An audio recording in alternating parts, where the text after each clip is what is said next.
Hi යාළුවනේ ඔයාලට කොහමද? ඉතින් අද අපි අඹ චට්නි එකක් හදාගන්න විදිය බලමු. මේ විදිහට අඹ අරගෙන සුද්ධ කරලා හොඳට සෝද ගන්න. ඊළඟට මෙන්න මේ ආකාරයට කෑලි කපා ගන්න. ඔයාලා කැමති නම් චොප් කරගන්න, කොටු ආකාරයට කපා ගන්නත් පුළුවන්. ඊළඟට සීනි ලුණු කුඩු ගම්මිරිස් දාලා විනාඩි 10ක් විතර වහලා තියන්න. මම නම් ගම්මිරිස් දාගන්න අමතක වුණා. ඔයාලා අමතක කරන්න එපා.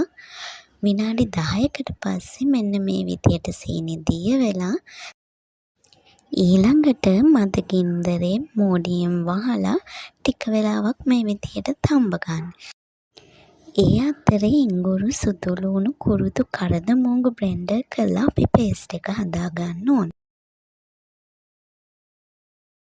ඊළඟට මේ විදිහට පේස්ට් එක දාලා හොඳට කලවම් කරගෙන විනාඩි 2-3ක් වහලා තියන්න. ඊට පස්සේ අපි මේකට අපිට අවශ්‍ය ප්‍රමාණයට මිරිස් කුඩු එකතු කරගන්න ඕනේ. ඒ මිරිස් කුඩු එකතු කරගන්න වෙලාවට ඔයාලා බලන්න රස අනුව ලුණු සීනි ඇත්ද කියලා. මදි නම් ඔයාලා එකතු කරගන්න. ඔන්න දැන් අපේ චට්නි එක රෙඩි වෙලා තියෙන්නේ. ඔයාලත් හදලා බලන්න. ඒ වගේම මගේ YouTube channel එකත් subscribe කරන්න.